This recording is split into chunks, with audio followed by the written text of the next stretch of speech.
Hello everyone, I'm going to show you how to set up your Tenda router. And before I start, I would like to remind you that if my video helps you, please support my work.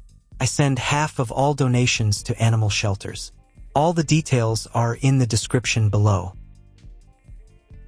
The first step is to turn on the router. Take the power adapter.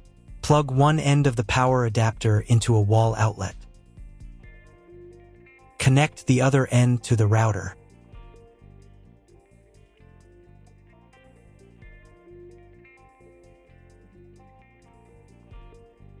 When it's powered on, a light will illuminate. It might take a few minutes for the router to fully power up. Next, plug the cable from your broadband provider or modem into the internet port. This port is often called WAN and is usually a different color.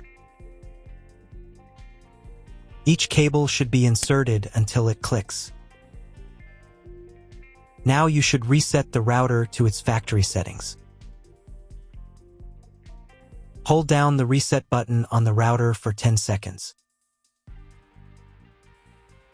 Wait for the lights on the router to begin flashing. Occasionally, this button can be found inside the router casing to avoid accidental presses. Use a slim object to press it down.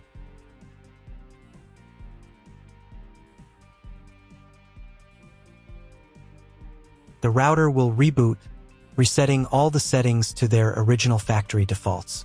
Connect one end of the Ethernet cable that came with the router to an Ethernet port.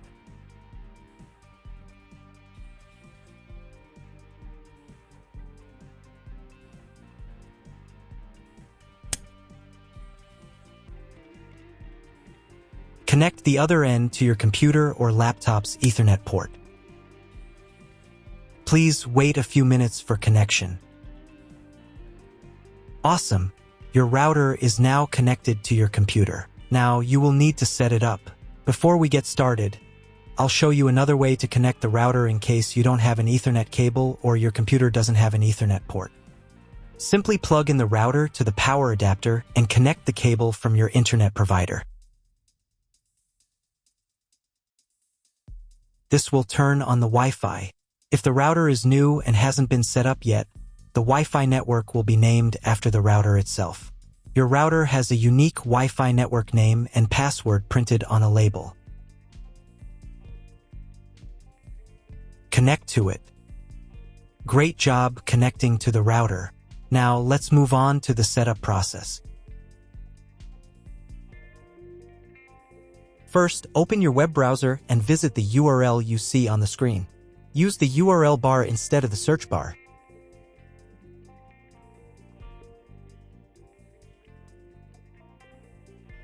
At the beginning, you will see a form with a password. Usually it is admin or password. If these credentials are wrong, then find label on your router. The credentials are often printed on the bottom of the device.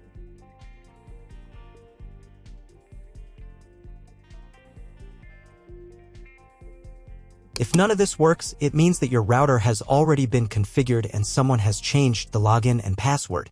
If you can't find out the login credentials, just reset the router to factory settings. And then log into the router's personal cabinet using the standard credentials. If your router settings do not look like mine, it means that your router has a different firmware. I made a video for every firmware type. You can find all the links in the description down below. I want to warn you right away that there are many firmware versions and they may differ slightly.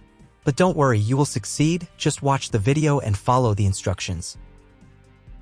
So, at the very beginning, you will see the setup wizard, which will help you configure your internet connection.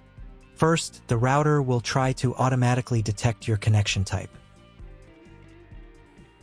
You can also select your connection type manually. All this information can be found in your contract with the internet provider. If you have a static IP address, select it and enter the required information. This type is applicable if you are assigned a fixed IP address for accessing the internet. If you have PPPoE, choose this option and enter your username and password. If you're not sure what type of connection you have, then select this option. It's the most common type. Next, come up with a name and password for your future Wi-Fi network. The password must be at least 8 characters long. Then click the OK button. If you were connected to the router via Wi-Fi, reconnect to the network using the new settings. After the basic setup, you should be redirected to the router's main page. Now you need to restart the router. But first, I recommend updating the firmware for stable performance. Here you can change the router's interface language. I'll keep it in English. Go to the administration menu.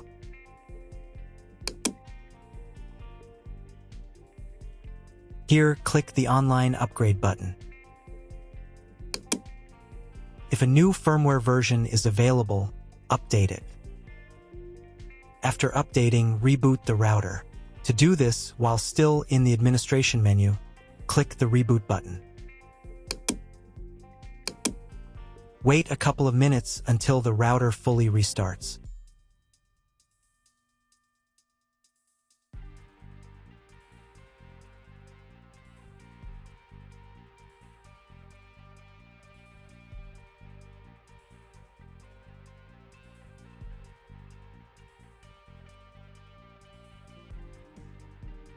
Now check if the internet is working. Just try Googling something. If there's no internet connection, you need to try cloning your MAC address. To do this, go back to the administration menu.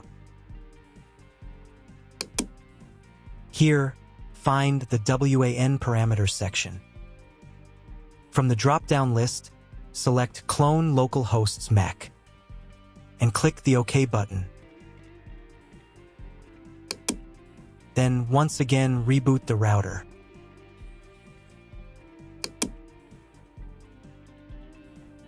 Wait a few minutes for the router to fully power on.